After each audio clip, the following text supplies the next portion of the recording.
السلام عليكم اعزائي المشاهدين، مرحبا بكم في حصه جديده من حصص ريحه رمضان.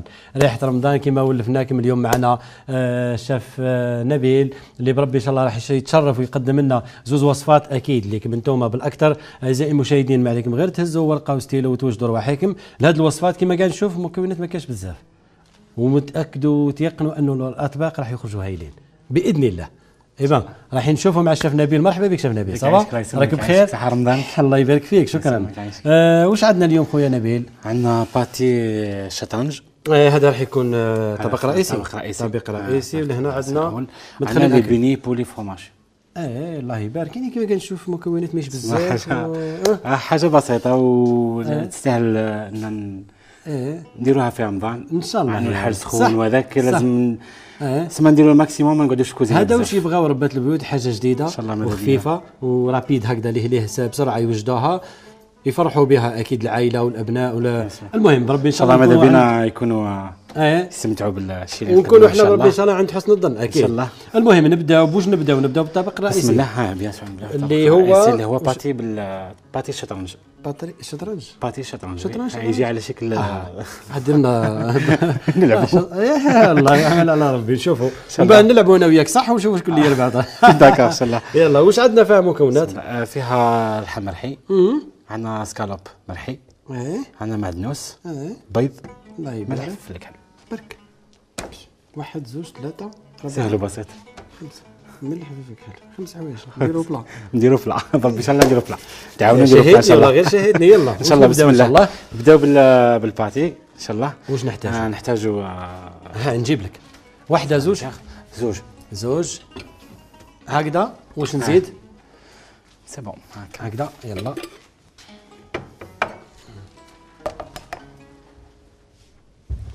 تحتاج حاجه نكسر بها البيض؟ نعم.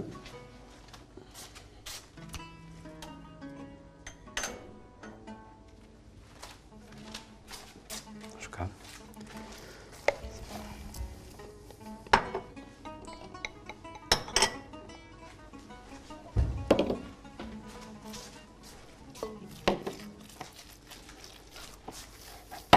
وضعنا لا فيوند هاشي نبيل. لا فيوند هاشي. واش نزيدوا لها؟ نداويوها.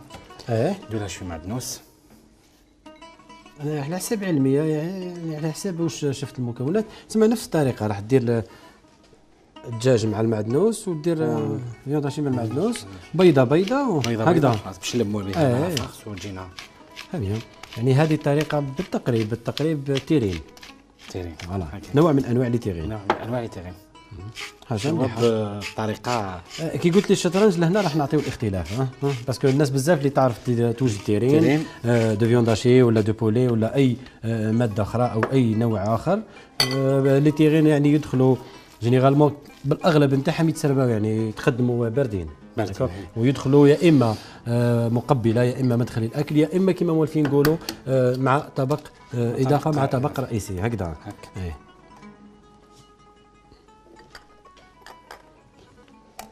واحدة برك يعني فيوند هاشي ودعنا المعدنوس فلفل كحل ونزيدوا نلموا بالبيض. هكا نكونوا سما درنا طبق باهي ان شاء الله بنين ان شاء الله يعجب باذن الله الساده المتفرجين. احنا نوجدوا لهم وحنا واكيد لهنا بربي ان شاء الله راح نذوقوا احنا على المباشر. تقعد لكم انتم انكم تعاودوا هذه الوصفات بربي ان شاء الله. نتمنى يعجبكم ان شاء الله. دونك كي يتبعوا الخطوات كامل راح تنجح لهم بربي ان شاء الله. وهذه بالاكثر الاطباق هذم ربات البيوت وبالاكثر ربات البيوت يعني اللي تعمل برا يعني اللي يكونوا يخدموا برا لانه يعني وصفات سهلين تجي هكذا نص ساعه يعني تكون وجد الطبق كامل. حاجه مليحه. تقدر تحضروا وتخليه من بعد كي تجي طيبوه يبقى وقت الفطور. نعم ما يبقالوش بزاف باسكو ما يديش بزاف وقت الطياب.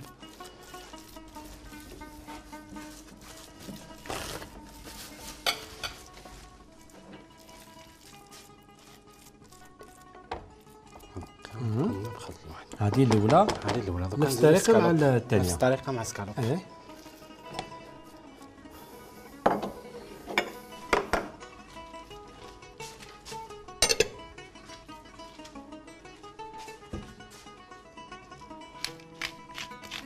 فلفل اسود وملح.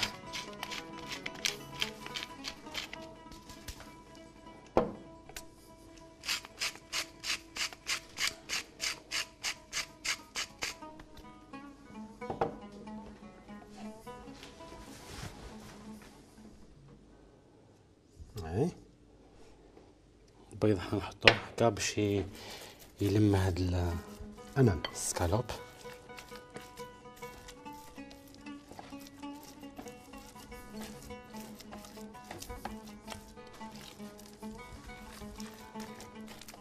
يعني كيفاش انت طريقة الكفاءة اللي اكتسبتها شيف نبيل؟ يعني بالاكثر يعني كتب تبع يعني وصفات من عبر الانترنت؟ والله نحب نخدم هكا من راسك. من راسي. وهذه الاحسن. دي فوا يكونوا افكار كيما هكا، كيما فكره كيما هذه شفتها في قناه دايرينها شغل كلي بسكوي. بسكوي شوكولا فاني. وانت درتها وانا جاتني الفكره اني نديرها، نجرب نديرها سكالوب وفيونداشي ما شاء الله. والمطبخ هذا وافكار ايه صح مش حاجه صعيبه. افكار اذواق هكذا، الافكار هذم بالاكثر راح الانسان راح يكون مبدع. يعني الابداع يخرج من الحوايج هذم. الانسان يشوف حاجه ويبغى يديرها على طريقته. شاف نبيل احنا هكذا فهمنا كيفاش يعني طريقه عاديه، ولكن كيفاش راح توجد لنا الشطرنج هذه اللي فيها هكا. دوكا واش نحتاجوا المتفرجين يتبعوا الطريقه.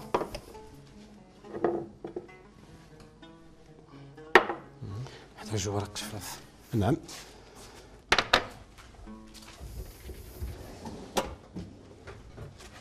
تفضل. نحتاجوا ورق شفاف نبيل. الجهه اللي فيها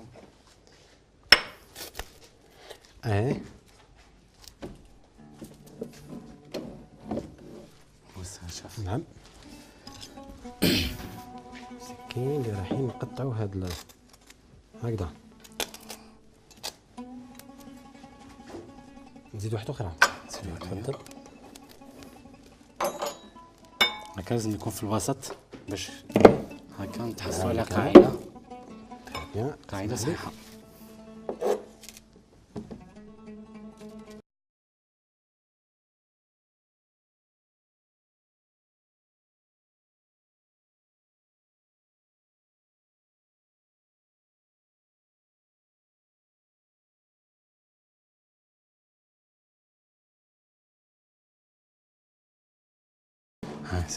هنا دوكا نبداو في لعبة الشطرنج.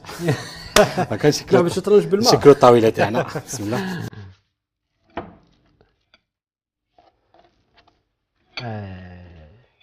بدات تبان الفكرة. نستعملوا الماء باش ما يسقناش اللحم ويعطينا باش العصب اللي بغينا حنا. العملية. نعم.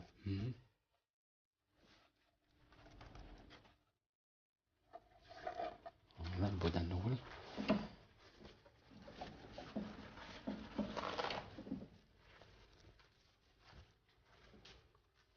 معليش نسهلوا المهمه برك لهنا. هكذا دوكا نزيدوها مبولات تاع سكالوب.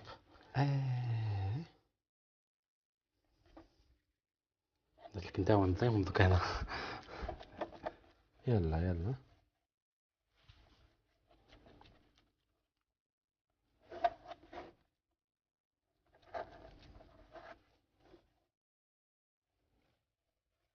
ما نديروا واحده لحم مفروم هكا وتجيب نعم واحده بالدجاج خالفين، واحده هكا ومن بعد نمشيو هكذا ولا نمشيو نمشيو هكا نروح هكا، من بعد نوليو نطلعوا ومن بعد من الفوق، بعد نعكسوا من الفوق. سكالوب يجي فوق وفيونداشي يجي فوق يلا فهمت اللعبه؟ انا لهنا فهمتك يعني ما شاء الله. نتمنى انه ان شاء الله بربي ان شاء الله راح نكملوا نجسدوا هذا الشيء اللي حوسوا عليه اللي هي لعبه شطرنج باللحم المفروم والدجاج. بربي ان شاء الله راح تكون اكيد. انا عجبتني ديجا الفكره.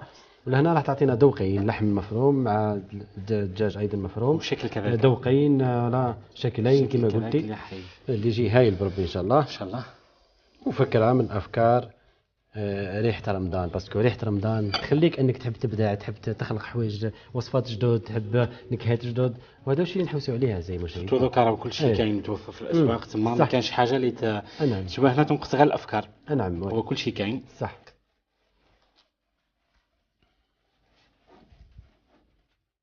وتخدم المناسبات يعني افراح تخدم افراح ودير هذه الاطباق والله حاجه مليحه. سمعت الناس دوكا تحب حاجه صح تحب حاجه جديده نعم. حاجه جديده نعم. وهذه فكره صراحه، هذه فكرة. متاكد انه هذه الفكره بربي ان شاء الله راح تعجب الناس بزاف ان شاء الله عبر الوطن وخارج الوطن ان شاء الله. وهذا هو الشيء اللي حنسوا عليه، هذا هو انه نوصلوا رساله ماذا بينا. للناس، باسكو هذه سي ميساج اللي راح نوصلوا للاعزائي المشاهدين، يعني اللي هم راح يعاودوا يجدوا في البيت او من غير البيت هكذا. هذيك هي. اي شو نتبعوا الخطوات باسكو إيه. كيما ما تبعوش خطوات امبوسيبل صح. حنريسيو هذا مم. الفكره. يعني كما هذه ما فيهاش، ماهيش وصفه اللي كبيره، يعني فيها مكونات جوستومون صعيبه. فيها حساب هذا تعطيك تاع الصحة ذهنيا برك. حساب هذا تحط فيونداشي فوق الاخر تخلف نعم. فيونداشي على ايه السكالوب ايه باش هكا من بعد طيح في صح في صح, الشطرنج. صح.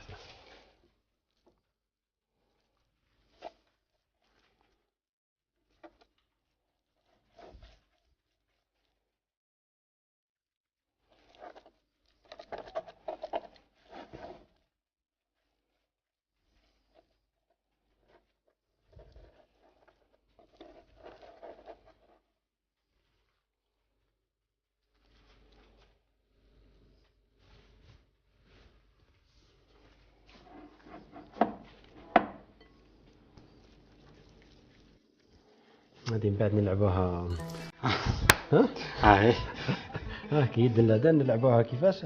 على بصح تولي فيها بالصحه ولا علاش هنا علاش هكذا شيف نبيل راك تشهي فينا بالصحه ولا هنا ها بالصحه ولا هنا. لازم احنا نتشهاو، حنا نتعبوا باش نفرحوا الجمهور، نفرحوا السيده اللي في البيت، نعطيوها افكار، نعطيوها حوايج جدد. صح باش هي تلقى روحها ايه وحنا او ميم طون نلقى روحنا هكا. لو كان نقدروا ايه نعم صح.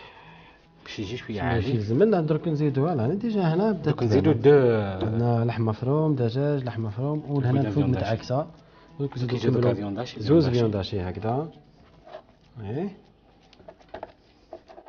باش تنتهي. نديرو شطرنج كبير ها باش نديرو شطرنج كبير شحال يلزم. حنا صايبين لازم نلعبوا حاجه خفيفه. معليش نلعبوا بحاجه صغيره برك. صح. هي كميه هكذا الله يبارك ديجا هي هكا تكفي من خمس بعد افراد ولا حطها حاجه. دوائر اكيد هذا على حسب فهمي. تولي الام اللي هنا كيف تقسم تحبها رقيقه تحبها خشينه هي واش بغات تمشي في ديجا طبق بخاص كي يديروا فيها رمضان معاه ديجا حوايج. ايه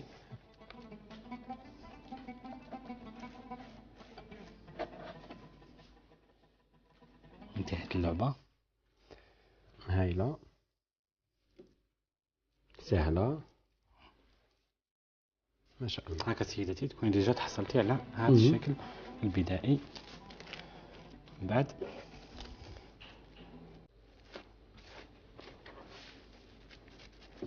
نسقو مليح ونعدلوها. اسكو نحتاجو ورق الومنيوم يعني ولا نحتاجو؟ يلا نوجدوه.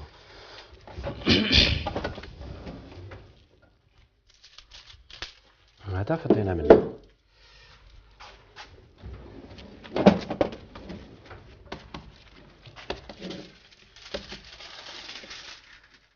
تسكين. نعم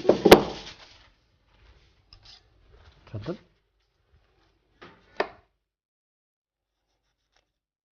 تري بيان يعطيك الصحة. معليش اسمح لي. يلا تكفي هكذا.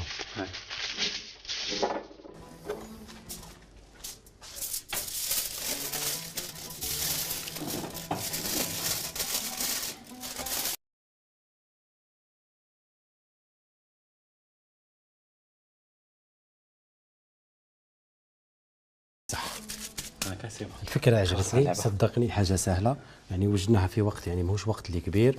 بربي ان شاء الله راح تكون وصفة انا ديجا تخيلتها لانه نعرف الطرق هذه كيفاش يمشيو. بربي ان شاء الله راح نوضعوها اكيد في الفرن هكذا ونقدروا حتى نطيبوها بطهي اخر يعني مادام كانت في الورق الشفاف. عفوا في صوص بلانش ولا نعم. ومن بعد نقدروا نضيفوا لها الله يبارك. هذه وين تروح درك؟ هكا تروح الفرن. يلا مباشرة يعمل على ربي.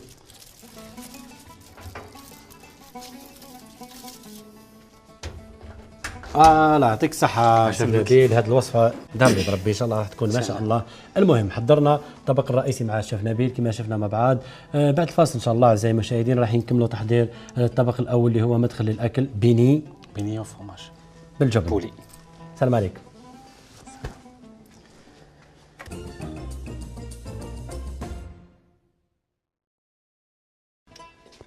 أعزائي المشاهدين مرحبا بكم مجددا. كما رحنا وفاصل عاودنا رجعنا مع الشيف نبيل. نعاودوا نذكروا الشيف نبيل يعطيك الصحة، يعني وجدت لنا وصفة سهلة خفيفة فيها مكونات بسيطة حطيناها في الفرن. نروحوا للمكونات تاع الوصفة الثانية. نعاودوا نذكروا أعزائي المشاهدين واش عندنا هنا. بيني بالدجاج والجبن. بالدجاج والجبن، يعني المكونات اللي هنا كما قاعدين نشوفوا.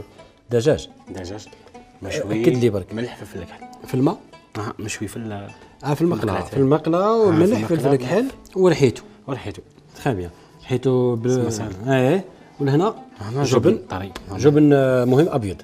يعطيك الصحة. وعندنا معدنوس، شابلور، بيض، ملح فلفل الكحل.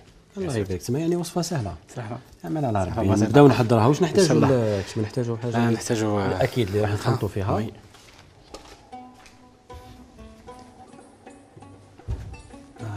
تفضل. شكرا. بسم الله. نعم.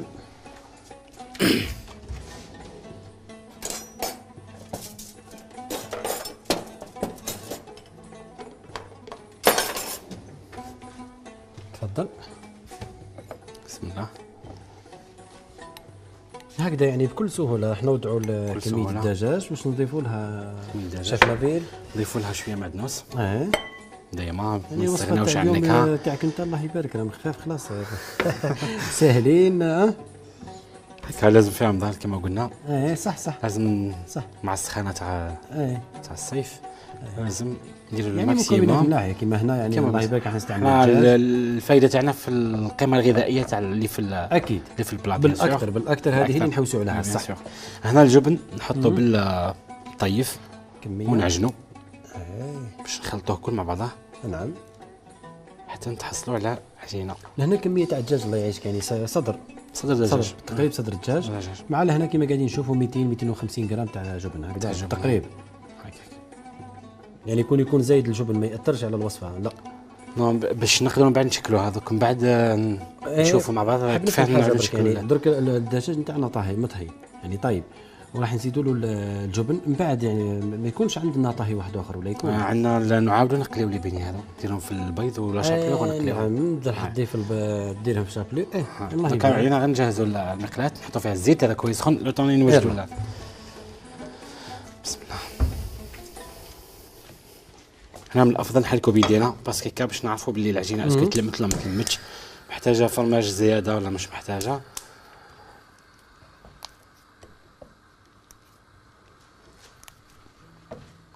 انا ما اظن ما نحتاجوش. بسم الله. سيدتي هنا لازم تدخلي هكذا كميه كافيه. صافا هكا نزيدوا. لا باهي. الله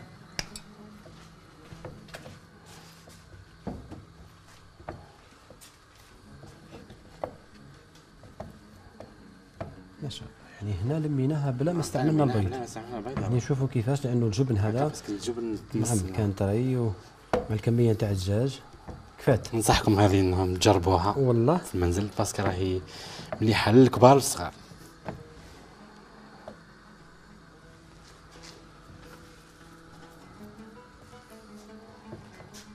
زيتيه. نعم.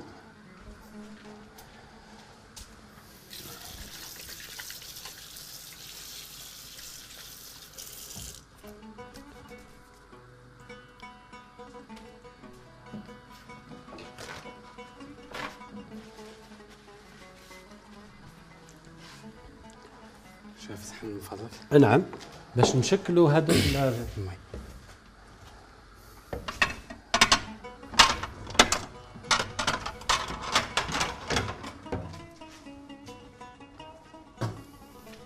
نشكلوهم يعني ونحطوهم هنا الشكل. من بعد نديروا لهم البيض سيدة البيض هي وابداعها، هي واش تبغي تبدا. كيما هنا عندك انت شكل اخر خاص. عندي شكل تفاحه اجازه. لهنا راح تستعمل سهلين ومن طون تقدر بالتقريب تاع فاكهه وراح يقدر اي واحد شغل كيما دام عجينه يقدر اي واحد يتصرف فيها كما يحب. يعني احنا ناكلوا تفاحه بالدجاج. تفاحه بالدجاج. تخيلوها تفاحه بالدجاج. تابع معي الخطوات برك. ما شاء الله. هي مليحه افكار هكذا والله غير هايله. فوالا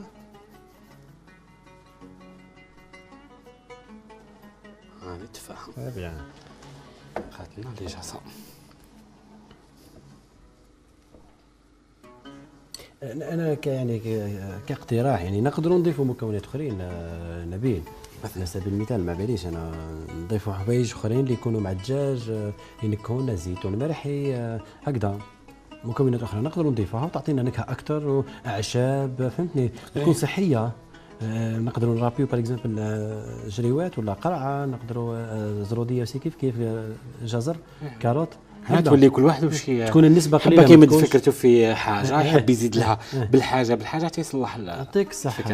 هي الفكره صراحه ما شاء الله يعني دجاج وضفنا له معدنوس وما هيش مكونات كبيره، وبالاخص فيه الله يبارك له ماشي وجهنا الهدف تاعنا احنا دوك قاعدين نديروا فيه حاجه خفيفه وما تكلفش الناس بزاف. احنا باسكو اعزائي المشاهدين يعني شافوا معنا هذه الوصفات والمكونات اللي درناهم وكيفاش جسدناهم، ومليح انه نتناقشوا باش نخرجوا افكار اخرى. كاين ناس واحد اخرين من الفكره هذيك الزايده يجسدوها حاجه اخرى فوالا وتخرجوا من حاجه كثير طيبه. الله يبارك. بارك فيك. ما قاعدين نشوفوا فوالا عندنا تفاحه وجزر. المهم رمليه هذه مزوز باش نتفاهموا.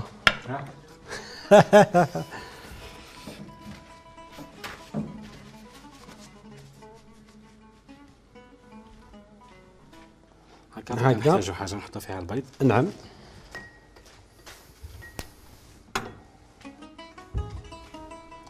تفضل.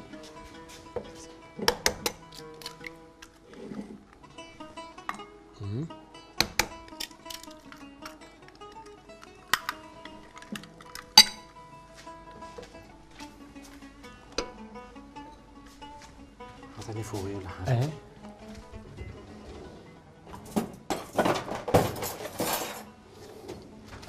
تفضل. ميرسي. تحتاج فرشاة واحدة أخرى باش نستعملوا هذه واحدة تكفي. الزيت سخون. سيت ماما غادي سخون.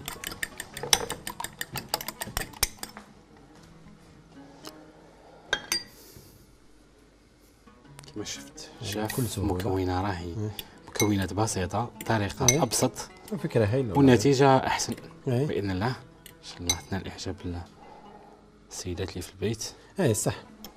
نعطيهم أفكار شوية باسكو ديجا حاجة خفيفة صح وبنينة. إن شاء الله يا ربي. نوضعها مباشرة في الشابلير هكذا ديالك في الشابلير. تبغى نجيب لك صحن تكفيك هكذاك؟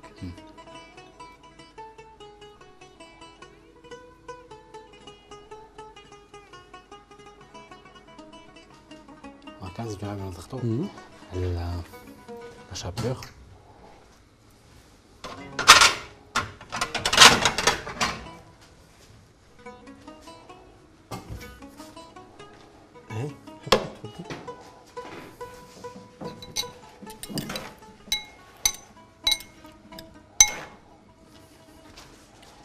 الصحن أيضا نستعملوه فوالا.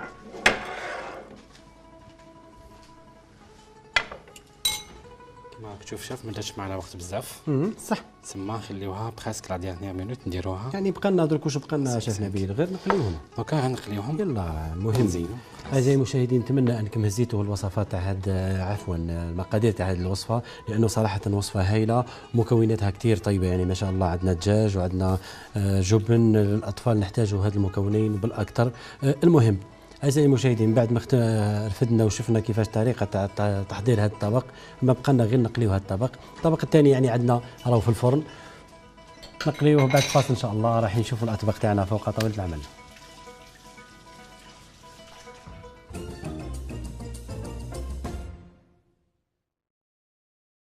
اعزائي المشاهدين مرحبا بكم. بعد ما رحنا فاصل عاودنا رجعنا والاطباق نتاعنا تاع نهار اليوم راهم واجدين.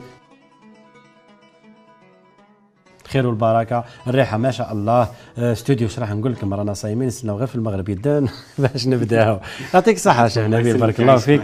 المهم نعاودوا نذكروا اعزائي المشاهدين واش درنا. بيني دجاج دجاج والجبن لهنا كما قاعدين تشوفوا الاشكال خرجوا هايلين يعني صراحه. درنا الشكل الاول اللي هو تفاحه واجاصه هكذا.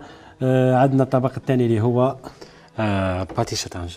باتي هذا كان لعبة صح، يعني كما قاعدين نشوفوا بالتقريب شطرنج صغير يعني هكذا خفيف. المهم اعزائي المشاهدين كما شفتوا كان معنا شيف نبيل واللي نشكره بزاف ونشكره يعني يعطيك الصحه، ونشكره بالاخص الوالده، وبربي ان شاء الله نتمنى انه هذه الوصفات يعني الوصفتين عجبوكم ونالوا اعجابكم، ونتمنى انكم تجربوا هذه الوصفات بالصحه والهنا ان شاء الله. صحه شريبتكم، صحه رمضانكم، في امان الله.